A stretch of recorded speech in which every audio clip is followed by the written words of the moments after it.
السلام عليكم ورحمة الله وبركاته.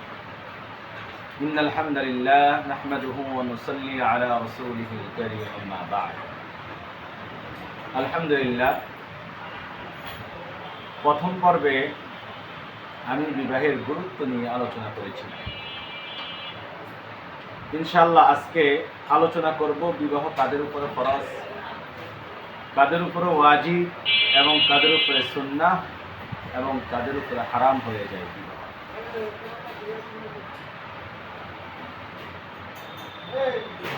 কোন ব্যক্তির উপরে বিবাহ ফরজ এই বিষয়ে আলোচনা করতে গেলে আমি বলবো কোরআন সুন্নাহ অনুযায়ী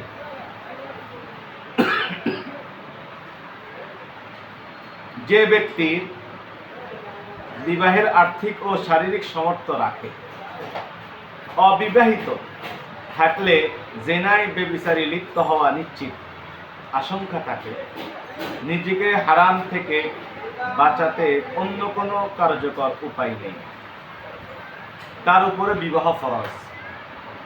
কারণ হারাম থেকে বেঁচে থাকা ফরজ, আর যখন বিবাহ ছাড়া হারাম থেকে বাঁচা সম্ভব না তখন বিবাহ ফরজ হয়ে যায়।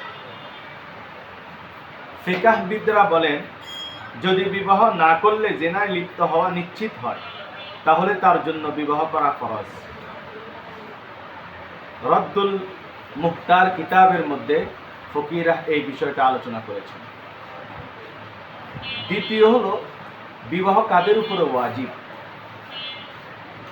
যে ব্যক্তি বিবাহের সামর্থ্য রাখে, জেনায় লিপ্ত হওয়ার প্রবল আশঙ্কা আছে তবে নিশ্চিত নয়, নিজের নফসকে নিয়ন্ত্রণ করা কষ্টকর, তার জন্য বিবাহ ওয়াজিব। সেই জন্য আল ফাতওয়া আল হিন্দিয়া কিতাবের মধ্যে ফকিহবিদরা বলেন, যে ব্যক্তি জিনায় পতিত হওয়ার আশঙ্কা করে তার জন্য বিবাহ করা ওয়াজিব।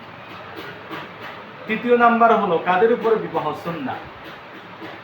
যে ব্যক্তি বিবাহের আর্থিক ও শারীরিক সামর্থ্য রাখে, স্ত্রীর হক আদায় করতে সক্ষম, জেনায় পতিত হওয়ার বিশেষ আশঙ্কা নাই, দিনদার জীবন যাপন করে, তার জন্য বিবাহ সুন্নতে মুআক্কাদা।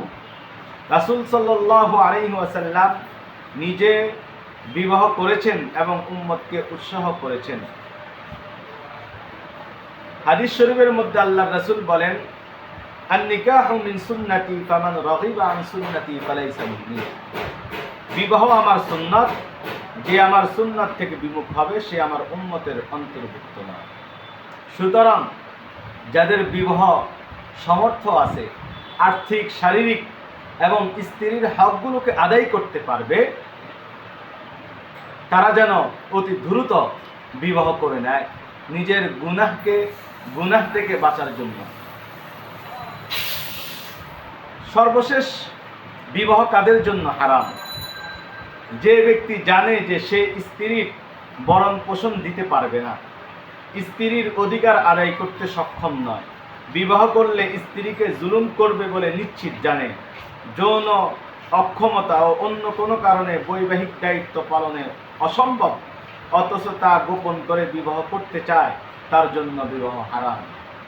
কারণ ইসলাম অন্যের হক নষ্ট করা এবং জুলুম করাকে হারাম করেছেন। আল্লাহ তাআলা বলেন, ওয়ালা তুমসিকু দিরারাল লিতা'তাদু। তোমরা তোমাদেরকে কষ্ট দেওয়ার উদ্দেশ্যে আটকে রেখো না, তোমরা তাদেরকে কষ্ট দেওয়ার উদ্দেশ্যে আটকে রেখো না। এর দ্বারা আমরা বুঝতে পেরেছি বিবাহ হারাম। যারা স্ত্রীর খোরপোশ দিতে পারবে না,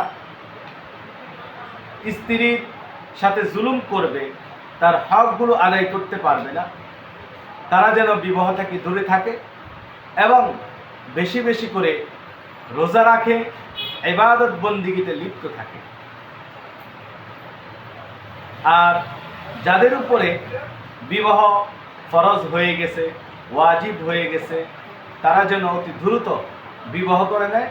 আল্লাহ তাআলা, আল্লাহর রাসূল হাদিস শরীফে বলেছেন, যে ব্যক্তি নিজেকে গুনাহ থেকে বাঁচার জন্য বিবাহ করবে, আল্লাহ তাআলা তার রিজিকের জিম্মাদার আল্লাহ তাআলা নিজে স্বয়ং হয়ে যাবেন।